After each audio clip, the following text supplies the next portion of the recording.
2, versículo 7, Deus diz: e soprou Deus o Espírito, na boca do homem, e o homem tornou-se ser vivente.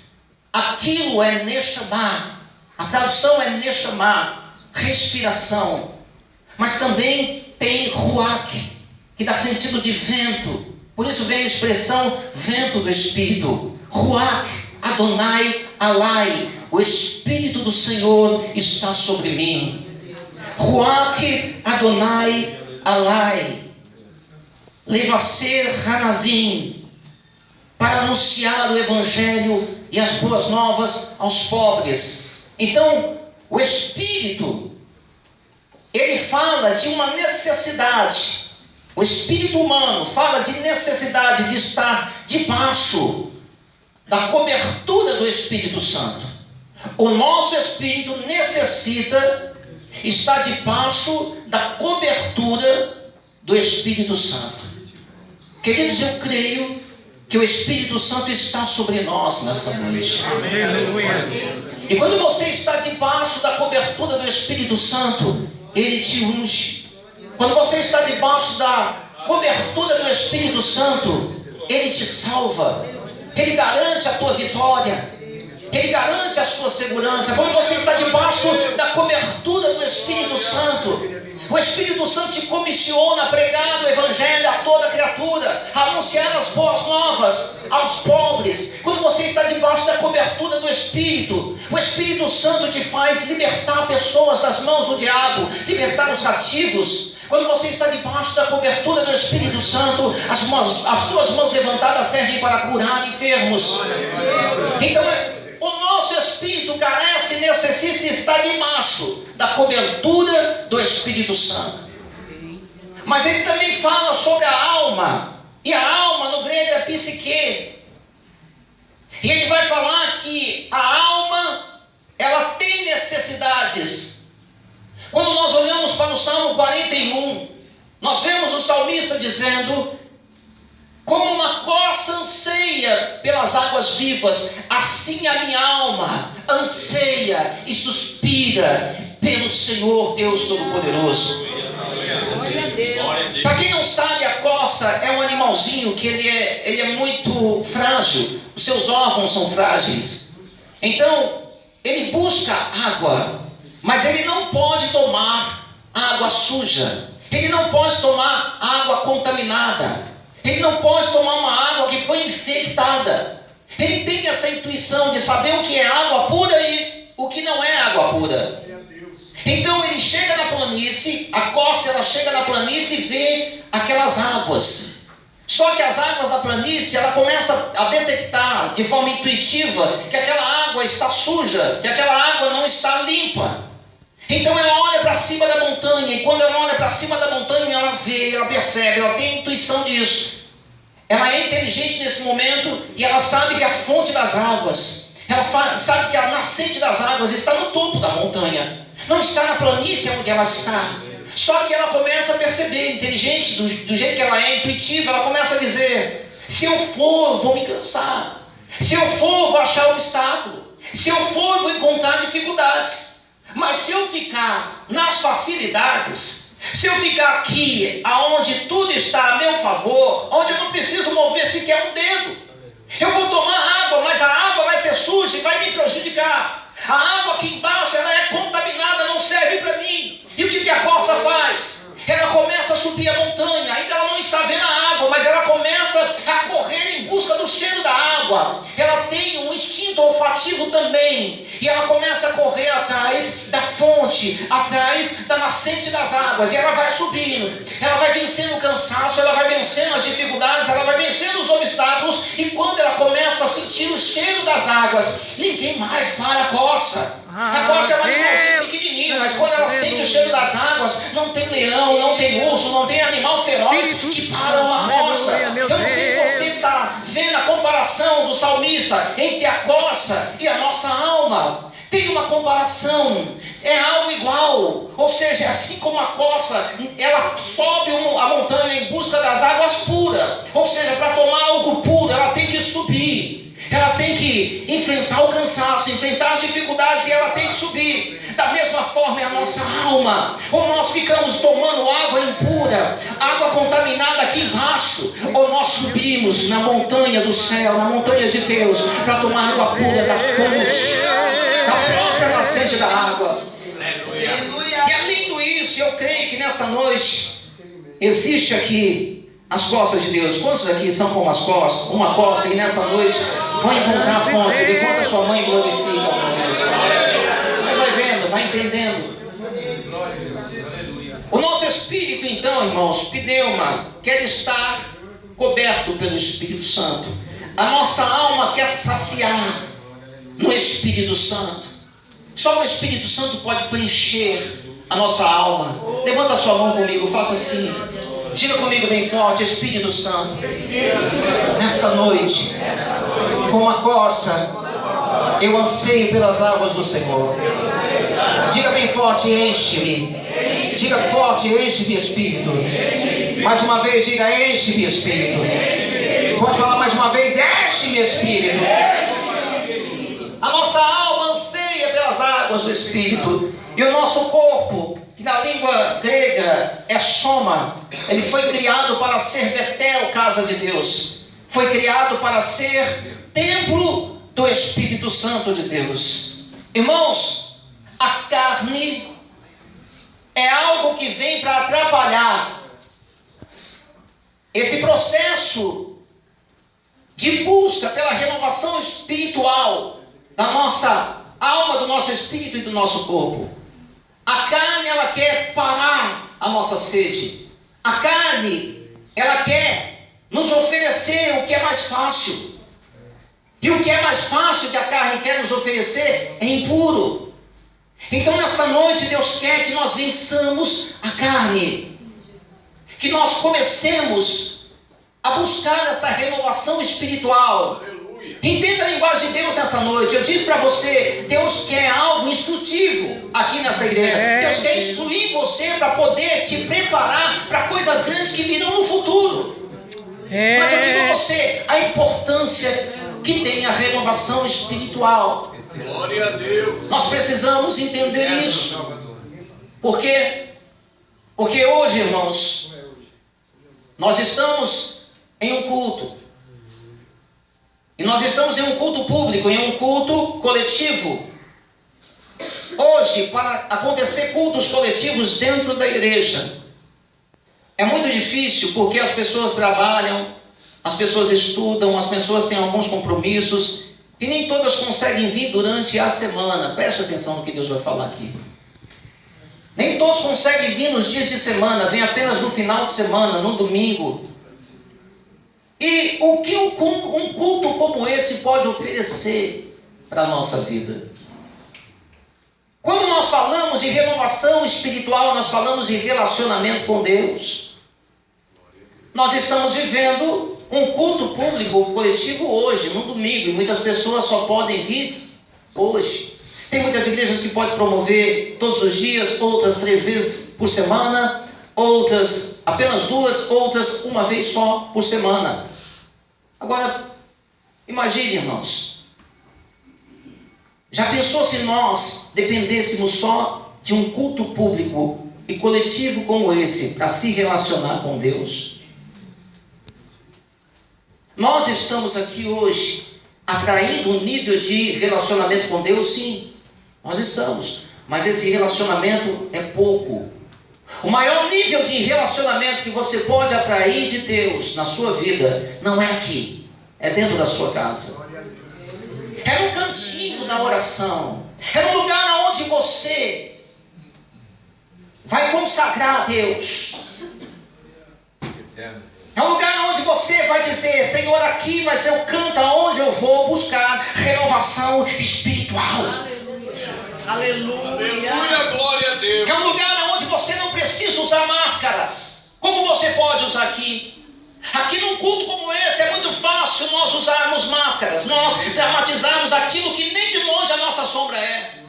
Aqui dentro muitas vezes nós somos atores, principalmente quando alguém pega o microfone, pode dramatizar muitas coisas aqui. Muitos atores aqui. pode dramatizar muitos personagens aqui. Por quê? Muitas vezes eu peguei o microfone e comecei, Senhor, meu Deus, magnífico, magnânimo, magnânimo, magnéfico. E fala aquelas palavras difíceis aqui, sabe, para impressionar. Muitas vezes você está do lado de alguém, você quer impressionar essa pessoa. Aí a gente começa a usar as nossas mascarazinhas, começamos a usar aquela maquiagenzinha. E quando nós estamos na presença de Deus, lá na nossa casa, lá no nosso cantinho da oração, onde ninguém está perto da gente, e nós começamos com essas máscaras, Senhor, magnífico, Deus fala, baixa a bola, meu filho, aqui não. Aqui você não precisa disso. Aqui você não precisa de máscara. Aqui você não precisa de maquiagem. Aqui você não precisa ser ator. Por quê? Porque eu te conheço. Por dentro e por fora. Eu sei das suas falhas. Eu sei dos seus deslizes. Eu sei das suas lutas, das suas limitações. Então aqui você não precisa ser outra pessoa. Aqui você precisa ser você mesmo. No cantinho da oração é onde Deus vai tratar com o seu coração, do jeito que precisa ser. E quando nós estamos naquele cantinho de oração, é onde nós recebemos essa renovação espiritual de forma mais profunda. É onde você tem relacionamento com Deus de forma mais íntima, uma comunhão sólida com o Senhor. Agora, num culto como esse, irmão, olha a liturgia, o sistema litúrgico desse culto. Você não está de joelho o tempo todo. Você não está ali, você começa de joelho no chão, acho que 5 minutos já basta. E o pastor já pede para todo mundo ficar de pé, para começar o culto para valer. Mas a maioria dos momentos deste culto, nós estamos de pé e não de joelhos. Porque de joelho é onde nós atraímos o nível de intimidade com Ele, um relacionamento mais profundo. E o que nós estamos fazendo aqui de pé, muitas vezes, dentro do culto? Nós estamos sendo treinados, nós estamos sendo adestrados, nós estamos sendo preparados para a guerra espiritual. Por que a guerra espiritual? Porque dentro do contexto dessa guerra espiritual existem muitas batalhas que você vai travar em todas as áreas da sua vida, e você precisa estar preparado para vencer. Agora, como nós podemos vencer essas batalhas se nós não entendemos que o nosso espírito precisa estar debaixo da cobertura do Espírito Santo, que a nossa alma precisa saciar a sua sede no Espírito Santo, que o nosso corpo precisa ser templo do Espírito Santo? Como é que nós estaremos preparados se nós não entendemos que a nossa renovação não pode ser só no dia de culto? Já pensou se a tua renovação depender dos cultos para você ter relacionamento com Deus? 5 minutos por culto, faz a conta, 15 minutos por semana. Já pensou 15 minutos por semana de relacionamento com Deus? Míseros relacionamento com Deus. Isso é muito miserável, irmãos. É por isso que muitas pessoas desistem de ser crente, desistem de ser discípulos de Jesus. Por quê? Porque não conseguem entender o que Deus está falando, o que Deus está fazendo, o que Deus está querendo. E como não entende, não sabe estabelecer.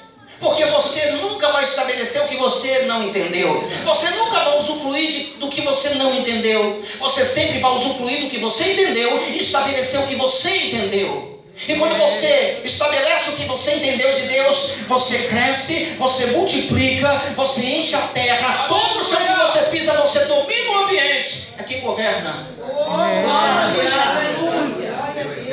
O que nós estamos fazendo nesse culto público e coletivo é sendo preparados por Deus para quê? Não é para você receber uma casa boa, não é para você receber um carro bom, não é para você receber uma conta bancária, não gorda não, eu quero é obesa. Não é para você receber bens materiais, porque hoje a moda é prosperidade material. Hoje todo mundo só quer saber de campanha para conquistas e conquistas e conquista. Todos somos nós que não entendemos o que está lá em Hebreus capítulo 1, versículo 2, ao qual diz: Deus o Pai estabeleceu Jesus como herdeiro de tudo, porque tudo foi feito por Ele. Ou seja, Jesus é dono dessa terra, Jesus é dono dos seres humanos, Jesus é dono de todo esse universo. inverso. Aí a gente fica se matando em campanha. Vamos fazer campanha. Para quê? Para tomar da mão do diabo aquilo que tem que ser nosso. Ô miserável homem que sou. Você não tem que tomar da mão do diabo. O diabo não tem mais nada. O diabo perdeu tudo quando Jesus na cruz do Calvário pagou o preço com sangue. Por isso Gálatas vai dizer, se eu não me engano, capítulo de número 4, versículo 1 a 7. Vai dizer lá, Paulo vai dizer que enquanto o herdeiro é menino, de nada difere de um escravo. Precisa de tutores e curadores para poder cuidar daquilo que pertence a ele. Mas como ele não tem capacidade de administrar, porque é criança, é menino, então outro vai administrar por ele. Sabe por que muita gente está anos a fio na igreja? Olhando, muitas vezes quem chega agora, está chegando agora, aceitou Jesus, batizou, está tomando Santa Ceia, é recém-convertido e já está com um cargo de liderança na mão. Já está fluindo. Por quê? Por que eu não? Porque você ainda continua no estágio de criança. Jesus. Nós precisamos, irmãos, crescer. Esse é o tempo que Deus quer que esta igreja cresça espiritualmente. Aleluia. Os grandes homens e mulheres de Deus, da Bíblia, da história da igreja, eles mudaram a história do mundo porque tiveram um relacionamento com Deus. Eles mudaram não só a sua casa, mas mudaram o seu país, mudaram a história. Por quê? Porque eles buscavam um relacionamento íntimo e profundo com Deus, essa renovação espiritual diariamente. Não ficava só esperando o culto chegar para ter um mísero 5 minutos de particular com Deus, não. Ele tinha um canto na casa dele, aonde estabelecia vida de oração. Deus quer que você saia daqui estabelecendo vida de oração na tua casa. Deus quer que você comece a crescer espiritualmente.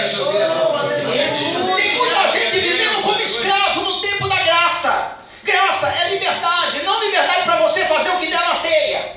Porque Paulo ele diz bem claro: quem está na graça não pode pecar, morreu para o pecado. Se você peca e diz que está na graça, é mentira. Você tem qualquer lugar menos na graça, porque quem está na graça não peca. Quem está na graça vive em santidade ao Senhor. Quem está na graça não deixa Satanás usar. Quem está na graça deixa Deus usar. E Deus quer que você comece a entender essas coisas. Deus quer que você comece a entrar dentro desse tempo de liberdade da graça verdadeiro e genuíno. Porque tem muita gente que está vivendo no tempo da liberdade da graça como escravo. Como escravo. Aleluia. Glória a Deus. Por que estão vivendo como escravo? Porque não entenderam nada da sua fé. Espírito Santo. Não estão entendendo a preciosidade da fé que Deus colocou no seu coração. Aleluia. Presta atenção no que eu vou dizer, eu termino. Mas eu vou falar para você uma coisa muito séria nessa noite. Tiago, ele disse que a fé sem obra é como alguém que se olhou no espelho, se contemplou, depois saiu de lá e esqueceu de quem era. O que Tiago estava dizendo? Estava dizendo sobre identidade. Tem muita gente definindo a sua identidade no seu passado mal resolvido. Por isso que chega em cima do púlpito e fala: eu sou crente, mas meu braço não é. Tem muita gente que está definindo a sua identidade naquilo que ele está vendo no espelho. Ele é o que ele acha que ele é. Eu sou, acha que se garante. Tem muita gente definindo a sua identidade segundo o que os outros estão dizendo. Ele é assim, ele é assado. Então eu sou assim mesmo. Irmão, se você continuar definindo a sua identidade no seu passado mal resolvido, ou naquilo que você acha não quer na tua cabeça, ou naquilo que a cabeça dos outros acha que você é, você vai viver crise de identidade. Você é aquilo que a Bíblia Sagrada diz que você é. A sua identidade é definida por aquilo que você vê de si mesmo. Mas você tem que olhar para si mesmo e se ver com os olhos de Deus. Acreditando que você é dentro da palavra e o que a palavra de Deus diz que você é. Enquanto alguém diz que você não presta, enquanto Satanás diz que você é um trapo de chão, Deus está dizendo: você é filho de Deus em Cristo Jesus, nosso Senhor. Enquanto Satanás está dizendo que você vai ser condenado e ir para o inferno, Romanos capítulo 8, versículo 1, não há mais condenação para aqueles que estão em Cristo Jesus.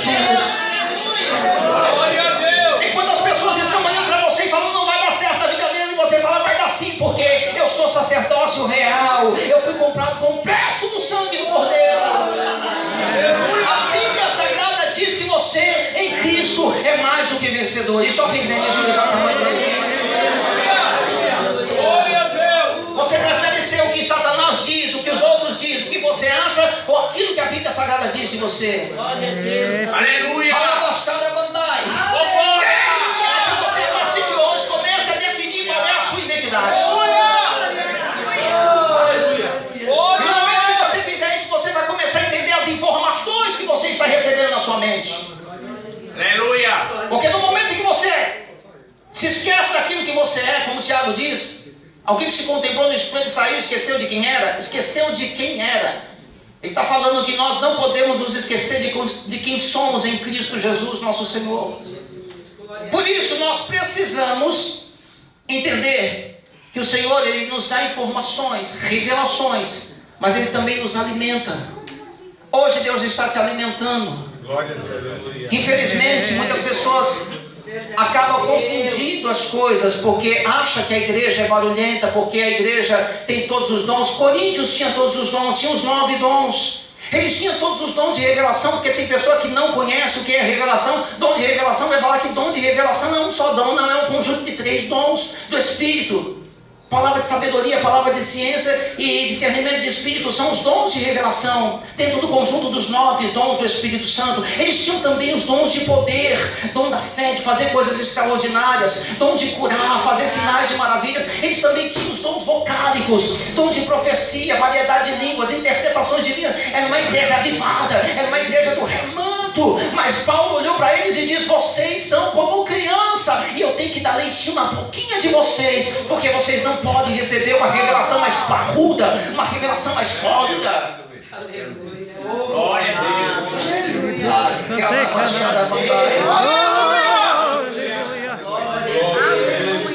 Tem crente que está 10 anos na igreja, mas continua se comportando como criança na fé. Não entendeu que nós estamos passando por um processo de evolução, de crescimento na vida cristã.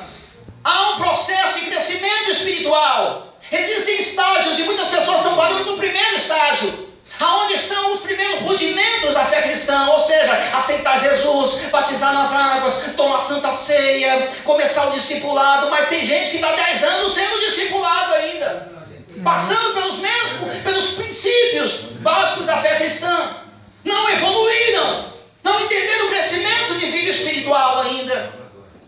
Por isso que não entende o que o pastor fala. Quando o pastor fala uma palavra mais arrochada, aí começa a chorar, por quê? Porque não está entendendo. E o pior, tem que dar na boquinha do santo, senão faz biquinho, pirraça, birra. A igreja precisa de crescimento espiritual gradativo. E isso se dá através da renovação espiritual, que só pode acontecer quando você se relaciona com Deus. E como é que eu vou me relacionar com Deus se eu não dobro meu joelho no chão na minha casa e falo: Senhor, a partir de hoje eu não oro na minha vida durante o meu dia 1 hora apenas, eu vou orar 2. Aí começa a orar 2, fala: não, agora eu vou orar 3. Mesmo com todas a bagagem de compromisso que eu tenho, mas o tempo de Deus está garantido. E pode ter certeza disso. Quando você vive uma vida de oração digna do céu, você chega aqui dentro dessa igreja preparado para vencer batalhas, preparado para fazer o que você tem que fazer aqui, que é adorar a Deus em espírito e verdade. Aleluia! Deus, neste momento, quer que você se desperte, não somente com revelação, com informação, mas com alimento espiritual. Deus quer que você comece a receber revelações mais consistentes, mais sólidas. Mas como, irmão, eu termino aqui, ó. Como eu posso só receber informação? Como eu posso receber só alimento? Revelação, alimento. Se eu estou entrevado numa cama, tem muitos crentes que recebem boas informações e guardam aqui, recebem bom alimento e guardam aqui no buchinho espiritual, mas ainda está entrevado numa cama. E eu falo para você, como é que um corpo se comporta quando ele fica entrevado numa cama? Pode receber boa informação, pode receber comida da melhor, mas se tiver numa cama, vai atrofiar, vai criar escárias, vai se deteriorar. Por isso Deus quer que você desperte para receber uma renovação diária na sua vida.